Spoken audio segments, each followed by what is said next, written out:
Hey guys, and welcome to the first Overwatch Weekly Supplementary.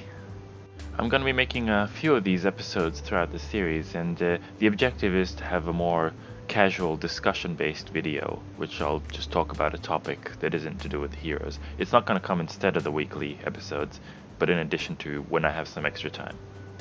So first off, let me say Happy Year of the Rooster! About a day ago, we got a new Overwatch event, and with it a new game mode. Capture the flag, which they call Capture the Rooster. In this game mode, there are two objectives instead of one, and one of them's for defense, one of them's for attack. They took the Lijiang Tower maps with a few modifications, and then they put a flag on each end, and you can capture or return a flag just by standing on it for a few seconds without taking any damage. It's pretty straightforward, but at the same time it's arcade, so obviously you're not going to get the greatest team.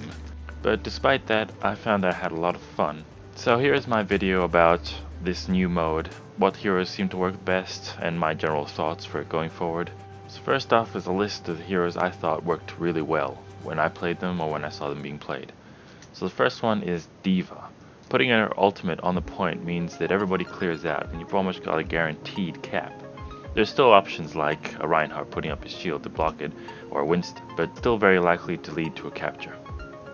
The next one is Mei. Like Deva, her ultimate on the point means that everybody tries to clear out, or at the very least they can't damage you, and so you get almost a free cap there. Also, Mei is great because she can survive a Deva ult just by ice blocking on the point. But as far as I'm aware, being on the point doesn't actually stop her from being captured. You actually have to damage the people, so she'd still have to pop out just after the ultimate to damage the enemy before they cap the point. Symmetra is also really effective. She gets countered by Deva's ultimate, obviously, because it destroys all her turrets and kills her. But barring that, her turrets are a great defense. Her shield is great for keeping a strong defense as well. And she's currently just kind of overpowered. Soldier 76, I've found him very useful. He's got a good attack. He's good at countering Pharahs, which you sometimes get. And if you're accurate with him, he's just gonna get a lot of picks off.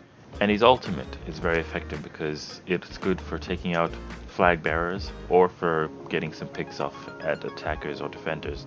Winston is also very effective because his barrier will let him survive a Deva ult, and his jump will let him cover a lot of distance as a flag bearer, and his tankiness also means he'll be more likely to survive being a flag bearer.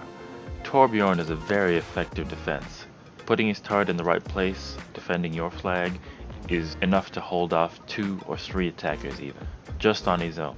Most importantly, I must emphasize that no one should be going Bastion. In this case, Torbjorn or Symmetra are far more effective as defense heroes, and he's not mobile enough to do an attack, he'll just get destroyed instantly. Which is what happened in a lot of games where I got stuck with a Bastion. And I'm not just saying that because I hate Bastion, it just doesn't work. Not in this mode. Now I've spent quite a few hours just playing this game mode, and I've noticed a few things that I like and dislike about this mode. It's very clear that Blizzard intended it so that once you capture the flag, once you claim the flag, it's as good as capturing it, because that's what I found a lot.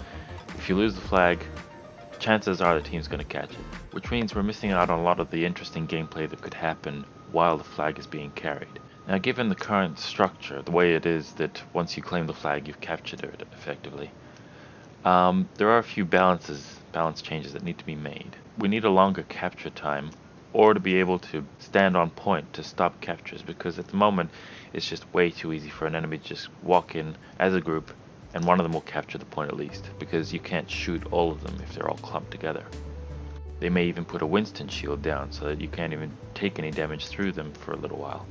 And this is also important for stuff like Deva's ult, where a Mei would be able to freeze on point in order to contest, whereas now she can't. She actually has to unfreeze as quickly as she can to damage someone.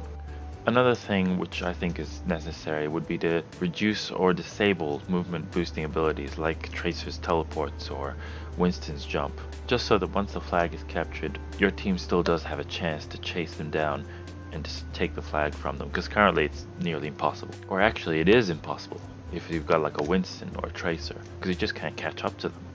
Another irritating thing I noticed was that once they get a team kill on you, or at least they kill most of you and they're holding your point as a defensible location, it's very hard to recover from that, because they capture the flag once, meanwhile you can't get in, then they can just capture the flag again and again.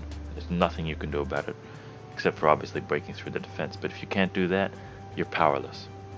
Now I mentioned it a few times how damage is used to interrupt the capture instead of proximity, and I think that's a pretty interesting mechanic. I think it's new, and I like that. I like taking the Overwatch game and enhancing it with these new mechanics to make it a lot more interesting. I want to see more of this in the future. And my last point I wanted to make was that we really need to make this game mode permanent. I think that with a few tweaks, this game mode could be a legitimate competitive mode, and it does break up the gameplay a lot more because our other game modes are all about a single point, just trying to hold that point and attack it. Whereas this one is about balancing attack and defense. So anyway, those were my thoughts about this new Capture the Flag mode. I hope to see it around. I hope you're enjoying the new event, and I'll see you guys on Sunday.